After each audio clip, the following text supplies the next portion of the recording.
Hey guys, happy St. Patrick's Day. A little early. Before we get into this video, I want to clarify something that I kind of clarified throughout the video, but I want to be absolutely sure I'm not getting misconstrued on this. Throughout this video, I make some jokes. Lighthearted jokes towards Southerners and the Irish. I don't hate Southerners. I don't hate the Irish. I mock some things about both. That's all. Not serious. Anyway. Top of the morning to ya. 'Tis I, Seamus O'Reilly, Kilpatrick MacDonald Kiltrain. And I just wanted to tell you all that... Wait, what? Wait a moment. This video's about the Irish in America. In that case... Hey, let's talk about 3 of the songs of Irishmen fighting in the U.S. Civil War. Beginning with We'll Fight for Uncle Sam. Now, before I begin, I want to say that I'm not going to be going through the entire song for all 3 songs. I'm going to be trying to cut through to what I consider to be the more important bits. But I will give a good amount of context without this video lasting 40 minutes, hopefully. Hey, editing me here. So it turns out that I only cut out one verse due to it not really adding anything and being just vague battle talk, which it doesn't, there's no way to tell what battle it is, so that's the only verse I cut out of all 3 songs. I cut out one verse. Also, I was technically right. It's not 40 minutes, it's over, but it's not 40. So, beginning with We'll Fight for Uncle Sam. Well, I am a modern hero, my name is Patrick Carney. Not long ago I landed from the bogs of sweet Killarney. I used to cry out soap fat because it was my trade, sir, till I listed for a soldier boy with Coracans Brigade, sir. Thus ends the first verse. And now for some analysis. Not long ago I landed from the bogs of sweet Killarney. Killarney is in County Kerry in Ireland. I used to cry out soap fat because it was my trade, sir. He used to be a hawker for soap. He sold soap fat. That's easy. Probably in New York, considering how it continues, but probably in New York City. Till I listed for a soldier boy in Coracans Brigade, sir. Now, Michael Coracan was colonel of the 69th at Bull Run, the Fightin' Irish.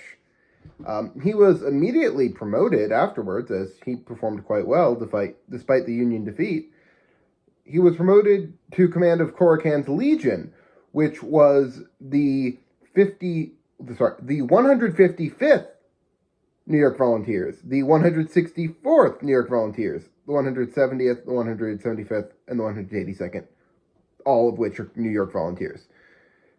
It was basically a brigade, but because organization was odd early war, it was called Coracan's Legion, which is technically different, but it's complicated. So this gentleman most likely joined after Bull Run, as he joined Coracan's Brigade, not the 69th New York Regiment, which he no longer commanded once he was given brigade command. So with this, I'm most concerned with the end, but I will go through the entire verse. Oh, once in a regimentals, my mind a deed bewilder. I bid goodbye to Biddy Dee and all the darling chinder. For the Irish volunteer, the devil a one afraid is. For we've got the soldier bold McClellan for to lead us. He's amazed once he joins his regiment. He says goodbye to the wife and kids, Biddy Deer, and all the his darling children, which does let us know more about him. He is a father. Of the Irish volunteer, the devil a one afraid is, which is just boastfulness, like, oh, even the devil's scared of us. Oh yeah, we're cool. For we've got the soldier bold McClellan for to lead us.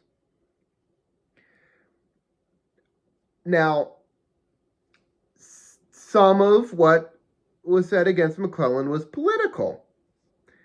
However, it cannot be ignored that boldness is not an aspect I would necessarily say fits with him. I would say caution to a fault, which is different than timidity. He was a cautious commander, and some of his cautiousness was exaggerated for political purposes. However, we begin to see that the Irishness of McClellan gets his boys all hyped up that, oh my gosh, we've got an Irish commander. We're great. I mean, McClellan, for a portion of the war, commanded the entire Union Army. Well, in the Eastern Theater, which is what most people care about, technically the only time one commander commanded the entire army was Grant at the end of the war. However, McClellan, that is, commanded the Army of the Potomac, which was where most of the focus was, because the capitals were in the East, and most of the people. But, so, you see the liking the Irishman being in charge, liking your boy being up there. They didn't fully acknowledge how it's just, like, I realize it works with the rhyme scheme, but McClellan being called bold is just funny to me. But, next verse. And by next verse, I mean the verse after next, as the very next verse doesn't really have anything to do with my main theme here. But here it goes. Oh, sure, we never will give in any sort of manner, until the South is back again beneath the starry banner. And if John Bull should interfere, he'd suffer for it truly, for the Irish volunteers would give him ballyhooly. Which I'm really interested in the second half, being, and if John Bull should interfere, he'd suffer for it truly. John Bull is the British version of Uncle Sam, except, ironically, he's fatter than Uncle Sam, but, fat Americans, but he's the nation embodied, but for Britain instead of for the U.S. If John Bull should interfere, he'd suffer for it truly, for the Irish volunteers would give him ballyhooly, which, when I first heard the song, I assumed was like Gaelic for a beatdown, but no. Ballyhooly is a small town in County Cork, which Britain owned all of Ireland at the time. So how would you give them a town they already own? Well, Ballyhooly is where Thomas Alfred Smith was born, and he was an Irish commander. This has now become an excuse to talk about Thomas Alfred Smith for a little bit. So, he joined up and quickly rose to captain in the 24th Pennsylvania, which was a 3-month regiment, but then he later went to Delaware Regiment. It was a 3-year. He served for the entire war. Well, kind of the entire war. Big complication at the end. However, how did he rise to captain so quickly? Well, he had some previous military experience. Not in the U.S. Army. Not even in an Irish rebellion. His previous military experience was serving under William Walker in Nicaragua. Not all of you may know about William Walker. This isn't going to go on to a tangent about him, but look into him. Look into William Walker. Very weird connection to have, especially for someone fighting for the North, considering a lot of Walker's views. But, that's how he got military experience. He was a captain, as I said. By Petersburg, he was raised to colonel, and then after that, he was raised to brigadier due to his actions there. But So he was a respected Irish commander. He was also the last general to die in the Civil War. He was wounded a few days before Appomattox, and he died the day that Lee signed his surrender, which I said technically not till the end of the war, because just because the Army of Northern Virginia had surrendered did not mean that the South itself had surrendered, nor that all Southern troops were surrendered, as Lee, although was in overall command, did not have direct authority over, due to poor lines of communication with the other forces down south. Technically, the final surrender was to Sherman, not to Grant, but because the other action was with the Army of Northern Virginia, that was seen as a more important army. Technically, it wasn't the final surrender, but it's close enough. Except that wasn't the final one either, because the true final one was in Texas and is celebrated as Juneteenth, but that was even further away from the U.S. Capitol, and thus even less people cared about it, and why Appomattox is remembered. Okay. With that bit done, the final verse, which I really only care about the final line of, is, and now before I end my song, this free advice I'll tender. We soon will use the rebels up and make them all surrender. And the noble stars and stripes will in the breeze be swelling, if Uncle Abe will give us back our darling boy McClellan. So, once again, they love McClellan. Those Irish boys, they love McClellan.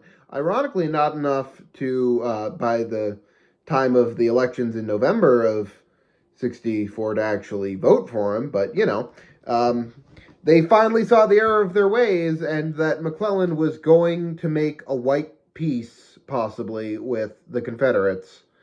And so, even the Irish soldiers ended up not voting for him, because they fought so much, and if McClellan's just going to give up, then they're not going to stand for that. Okay, I just realized I didn't actually give context. So, in 1864, McClellan ran against Lincoln for presidency as a Democratic candidate. I should have mentioned that, but I just consider it a given that you would know that, but I want to make sure that you have the context in case you didn't have that prior knowledge. Back to the video. Technically, that's not the end. It then, instead of the normal reprise, says, we'll follow Little Mac, he'll lead us on to Glorio. But it ends on a bit of McClellan praise, which, is a down note, but what can you say? The satire. Those mix stick together. Oh, Higgledy Higgledy, I love me potatoes! Speaking of racism, let's talk about the Confederate Irish. Specifically the song Kelly's Irish Brigade, which begins thusly. Listen, all ye that hold communion with Southern Confederates so bold, and I'll tell you some men for the Union who in Northern ranks were enrolled. They came to Missouri in their glory and thought at their might we'd be dismayed. But they soon had a different story when they met Kelly's Irish Brigade. When they met with the... Oh, sorry. I was going into the chorus a bit there. But anyway, lyric analysis for the beginning. Now, unfortunately, due to the way this song goes, I have to begin at the final line of the first verse, where it mentions the actual brigade, which is Kelly's Irish Brigade. It wasn't a brigade. We're not talking about Patrick Kelly, who led the Union Irish Brigade. We're talking about Joseph Kelly, who led a regiment of Missouri Volunteers. He began as a captain in the militia before the war, and he was part of some of the initial border skirmishes between Missouri and Kansas. I'm assuming you guys know about Bleeding Kansas, and the Kansans didn't like that Missouri had Southern sentiments. Actually, Missouri is quite interesting. They're the only state where their electoral votes went to Stephen Douglas in the 1860 presidential election. New Jersey had 3 of their electors go to him because they did a split at the time. But actually, most of the southern states went for Breckinridge.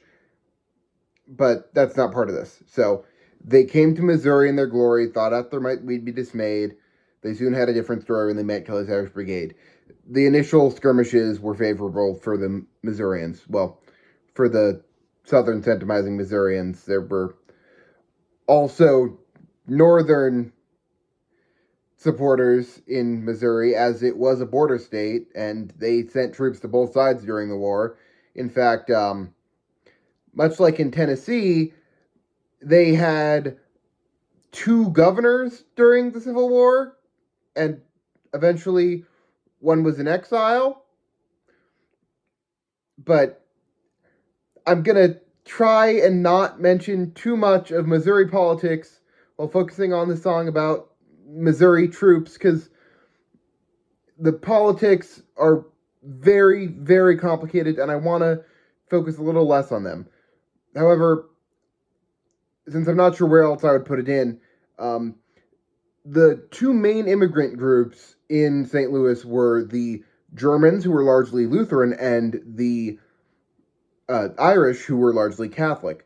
Now, at least for Kelly, he didn't like the anti-Irish, anti-Catholic sentiments from the German immigrants, and the Germans didn't like the anti-Lutheran, like as they were largely Lutheran, sentiments from the Irish.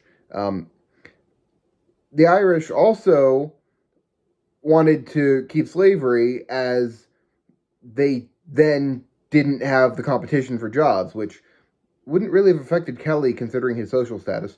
However, he was, probably racist. I mean, almost definitely. I'm not sure the level, but, hard to not be racist in 1860.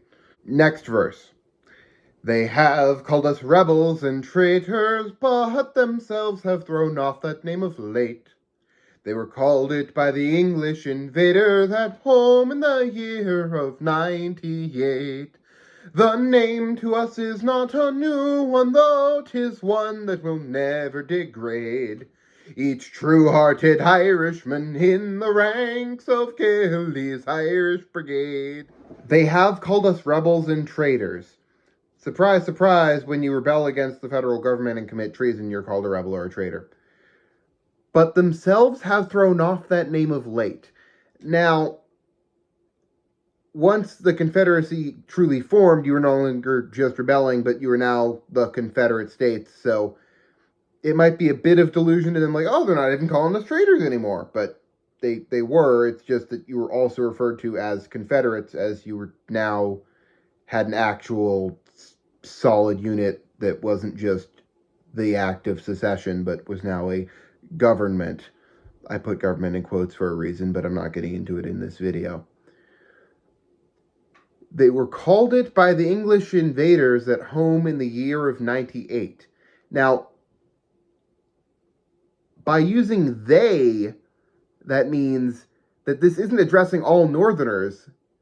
This segment specifically is addressing other Irishmen, but these ones fighting for the North. Saying, like, look, in 98, which there was one of Ireland's many rebellions in 98, most famous for the Battle of Vinegar Hill, which, surprise, surprise, the Irish lost. Sorry. Saying that, look, you should be okay with rebelling against a central authority. I mean, didn't we do that back in Ireland? We wanted home rule, and so we rebelled against the ruling power. Should we not do the same here? So, in the year of 98, the name to us is not a new one. Once again, look, this isn't the first time we've rebelled. We might as well. I mean, the Irish are rebellious. I'm making jokes. This isn't 100% serious. The Irish are rebellious, as is their nature. Truly, they ought to be suppressed. though 'tis one that will never degrade. Calling us traitors isn't going to mean it. It's not degrading to call us traitors. We did rebel. It's not degrading. Each true-hearted Irishman in the ranks of Kelly's Irish Brigade. Bit of a no true Scotsman there. A true Irishman would rebel. A true Irishman wouldn't be loyal to the Union. I don't know. It feels like both sides have reasons, and those reasons are what I'm getting more into. Specifically more into in the next verse. Well, they dare not call us invaders, 'tis but states' rights and liberty we ask. And Missouri will ever defend her, no matter how hard may be the task. Then let true Irishmen assemble, let the voice of Missouri be obeyed. And the northern fanatics will tremble when again they meet Kelly's Irish Brigade. So there's a lot there. They dare not call us invaders, 'tis but states' rights and liberty we ask. Now, for several things in this verse, it is important to remember that this song was very likely written in the first year of the war, in 1861. So they dare not call us invaders. It's true, at the very beginning of the war, the South had not yet invaded the North.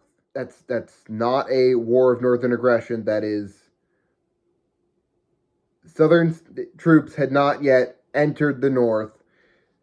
Taking federal forts is not the same as entering northern states. There's definitely a difference there. Once again, not saying war of northern aggression. I'm just pointing out that they had not invaded the North yet. They dare not call us invaders, 'tis but states' rights and liberty we ask. So here we reach either delusion or very favorable to yourself terms.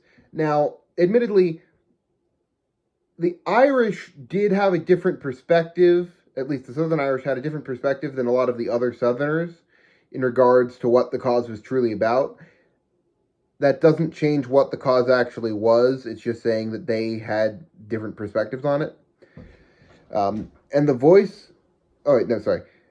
And Missouri will ever defend her, no matter how hard may be the task. Yeah. They didn't defend her forever, though.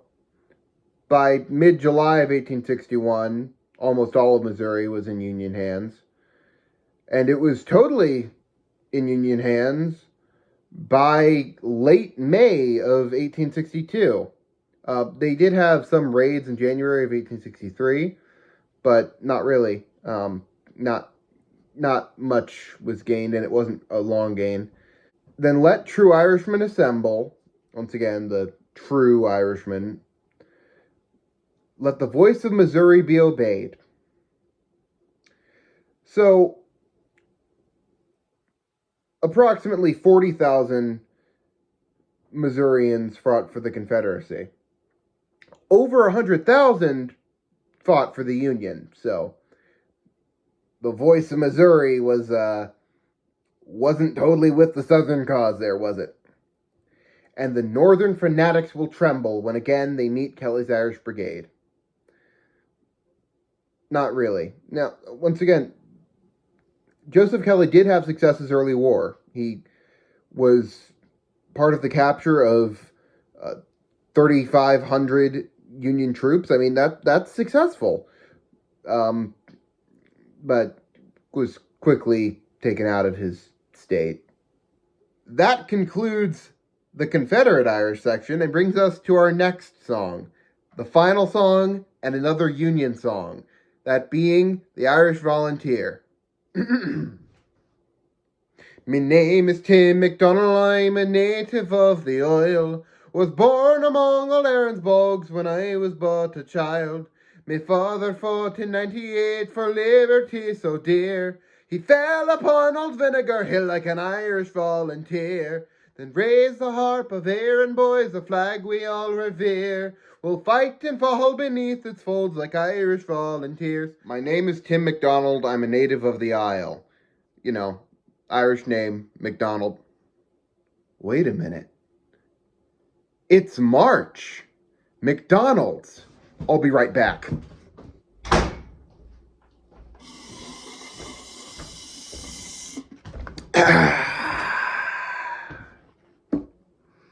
I can't not have a Shamrock Shake in March.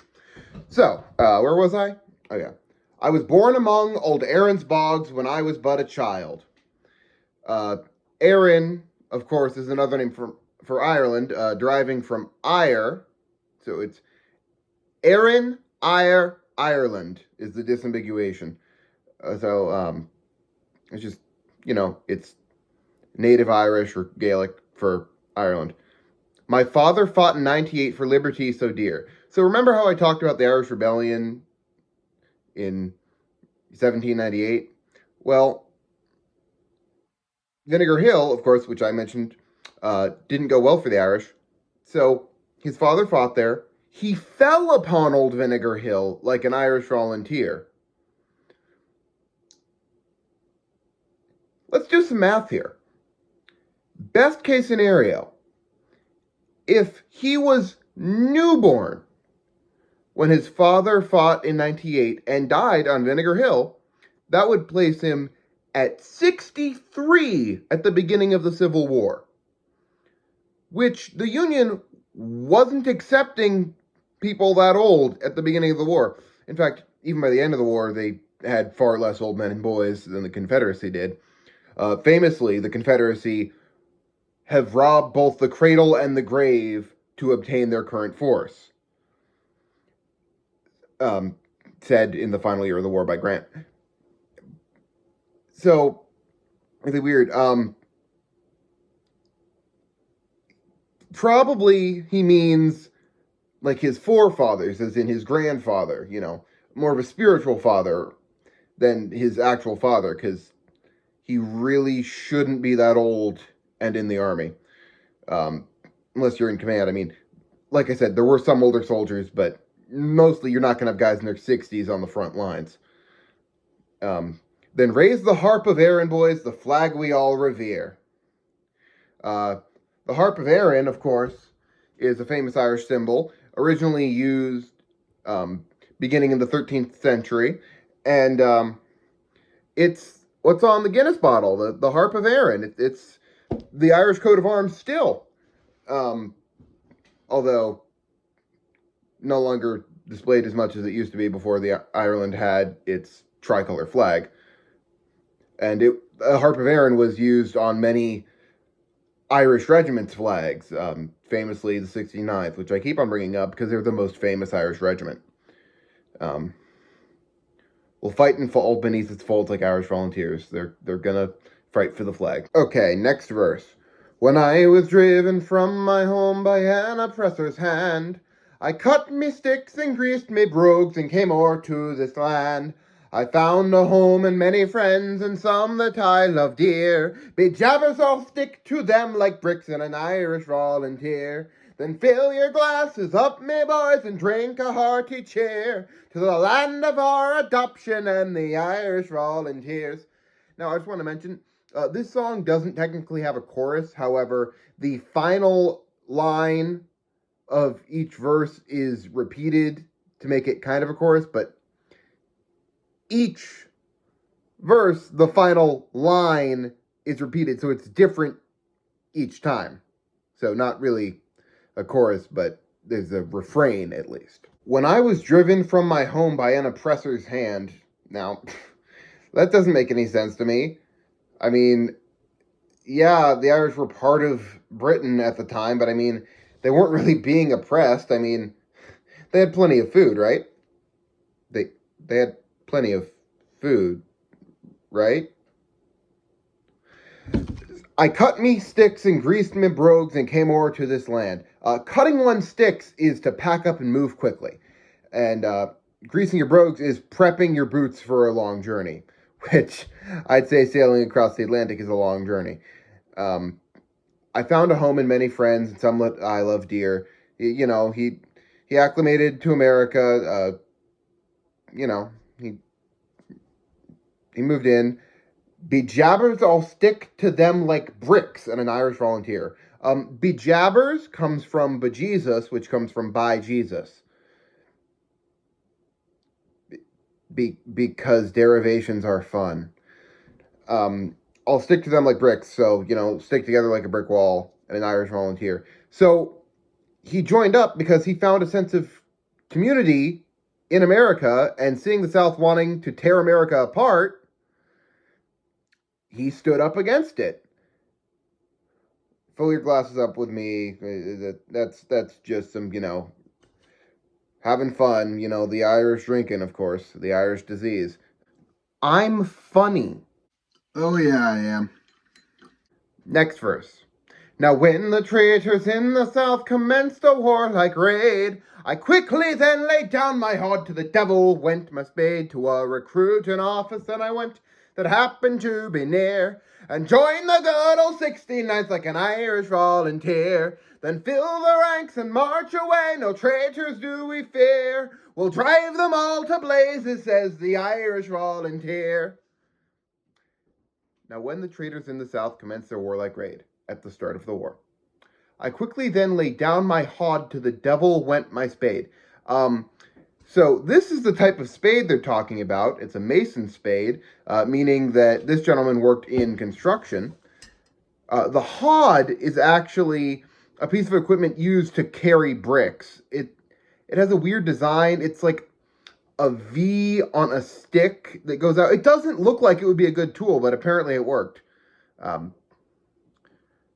To a recruiting office that I went that happened to be near, and joined the good old 69th like an Irish volunteer. He joined the 69th, and at this point, I believe it's far enough into the video, and I've held off every time I've mentioned it before now. But funny number. Then fill the ranks and march away. No traitors do we fear.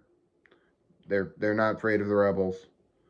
We'll drive them all to blazes, says the Irish volunteer. Gonna beat them to hell. Which I've been to North Carolina in the summer, and I'd say it is hell. Now, this next verse is interesting because it's actually slightly pre-war.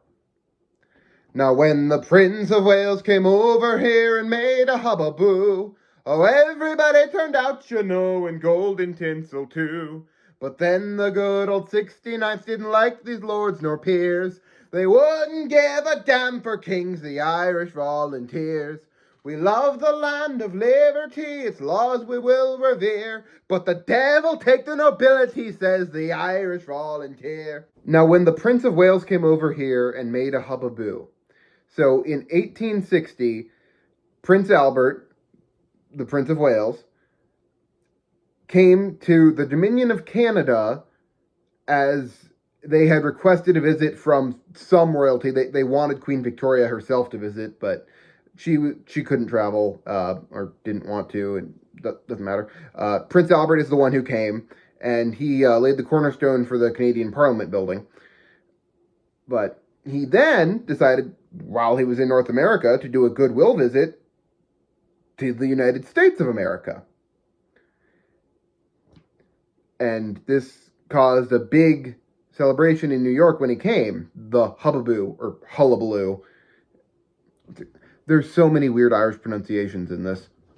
Maybe it's pronunciations. Ho, ho, ho. But at this, they decided to hold a parade because it was visiting royalty. I mean, come on, you got to make a good show in New York City, where the 69th was. And Michael Corrigan, who we mentioned earlier, decided, what's the word? Oh, yeah, hate the Brits. And so he said, no, I'm not marching the 69th in the parade. He was removed from the command and almost court-martialed, except, guess what? This happened in late 1860, and now the South had begun to declare independence, and so they went, okay, we're actually not going to court-martial you, and you can have your command back. Please go fight the South. Everyone turned out, in gold and tinsel too. Like, it was a military parade. There were gold bars and stuff on chests. But then the good old 69th didn't like these lords nor peers. They wouldn't give a damn for kings, the Irish volunteers. They didn't go to the parade. And King, the Prince of Wales, is the position given to the heir to the throne. However, Victoria lived a very long time, so it was over 40 years after this incident when Prince Albert became King Albert. We love the land of liberty, its laws we will revere, but the devil take the nobility and the Irish volunteers. So it was a court-martialable offense to refuse the orders for the march. And so, like, we love the laws, but we absolutely hate the British monarchy. And so it was a statement on the refusal. And once again, Michael Corican was returned to command, and this was, forgiven. Now we get to one that's quite important for the grand theme here. Now if the traitors in the south should ever cross our roads, we'll drive them to the devil as St. Patrick did the toads. We'll give them all short nooses that come just below the ears, made strong and good of Irish hemp by Irish volunteers. Then here's to brave McClellan, whom the army now reveres. He'll lead us on to victory, the Irish volunteers. Now, if the traitors in the south should ever cross our roads, we'll drive them to the devil as St. Patrick did the toads. But didn't St. Patrick drive the snakes out of Ireland? Well, apparently, it's the toads and snakes, but no one ever says the toads. Which, of course, there weren't any snakes since the Ice Age in Ireland. Medieval people coming up for a reason said St. Patrick drove them out. And yet, this was also mixed with the fact that St. Patrick did drive out the snakes from Ireland, the snakes being the Druid priests. The toads, the European toad, which is common throughout most of Europe, isn't in Ireland, but there is actually a single species of toad in Ireland that is endangered, and there's preservation efforts being made. But for a while, people thought, oh, no toads in Ireland and no snakes. They're right about the snakes. We'll give them all short nooses that come just below the ears. We're going to, hang the traitors. Which, the traitors never were hanged, were they? At least, the vast majority weren't. Because Reconstruction and I'm not getting into Reconstruction. Made strong and good of Irish hemp by Irish volunteers. Now, beginning in the 1500s, the Ulster plantations started growing hemp for the, at the time, English naval effort, as hemp makes good rope. This brings us to a big thing. The Irish saw the plantation system in the South as similar to the plantation system in Ireland by the English and then by the British, except they were very different. But, it was even worse in America, so of course they were going to support the ending of the plantations. See, the whole purpose of this video, which I may not have made it clear earlier, was how anti-British sentiments compelled both the North and the South supporting Irish, with the Southern ones seeing rebellion as core to the Irish identity and thus sided with the rebellion, and the Northern Irish sentimizing against, I don't want to say Northern Irish because, in modern times there is the Republic of Ireland and Northern Ireland. So the North supporting Irish saw the struggle against the planter class as similar to their struggle against the landed gentry in Ireland. Whew. Then here's to brave McClellan, whom the army now reveres. Yet more McClellan praise, because he was Irish and we're Irish, so we support our boy. He'll lead us on to victory, the Irish volunteers. He did win some battles, but he never followed up. He never followed through. He could have done so much better if he just followed through, but no, he was always worried about overstretching his lines and things like that, and led far too cautiously. Next verse. Okay, this verse is the final verse, And really the only important part is at the very end, but I'm going to sing the whole thing. Now fill your glasses up, me boys, a toast come drink with me. May herons harp in the starry flag united ever be. May traitors quake and rebels shake and tremble in their fears when next they meet the Yankee boys and Irish volunteers. God bless the name of Washington, that name this land reveres. Success to Maher and Nugent and their Irish volunteers. Which, it's pretty self-explanatory until you get to Maher and Nugent. Now, Thomas Francis Maher was an upper-class Irishman who took part in the 1848 Irish Rebellion, a failed rebellion, because it took the Irish a while to actually succeed. However, he was sentenced to death for the treason he committed, but his sentence was commuted to transportation to Australia. He got transported, and when he was there, he was given relative freedom due to his social status. In fact, within the first few years of being there, he married a woman, and he, after being there for only a few years, decided to escape.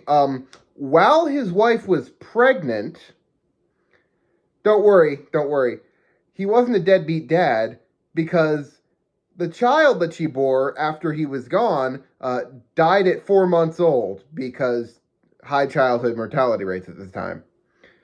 So he didn't abandon his kid, really. Maher then led the Irish Brigade at the Battle of Bull Run. Command is confusing because there's 3 main commanders and they switch positions because Corican actually got captured, which I didn't mention earlier because it was a brief capture. So Nugent, the other commander who I mentioned, went on to command the 69th as Maher was promoted to the command of the entire Irish Brigade. And I need to stop filming. I'm getting incredibly tired, but Post-war, Thomas Francis Maher would go on to be governor of Montana. That pretty much ends the video. I hope you guys like it. I'm doing some longer form content. Not sure how long this is going to keep up, but this video is about 3 times longer than my previous longest video. Really took me a lot of effort on this one. I'm not sure how often in the future I'm going to be able to produce videos this long again. This was planned as a 3-part series last year. That fell through. Then, this November, History with Hilbert released his 38-minute long video on the Northern and Southern Irish, Northern supporting and Southern supporting Irish in the American Civil War. And I saw that, okay, people will watch a longer video about the North and South, and I don't have to analyze each song by itself. So, thanks to History with Hilbert, that I was able to get this out. And I actually originally was going to go even deeper into the reasons behind the reasons for the Northern and Southern supporting Irish. But fortunately, I can just direct you to his video if you want to learn more about that for other reasons besides the ones I mentioned. That being said, I hope everyone has a good St. Patrick's Day and drink irresponsibly, because that's the point of the holiday.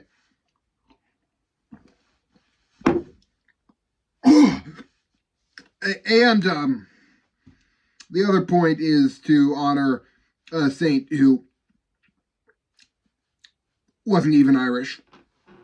Goodbye.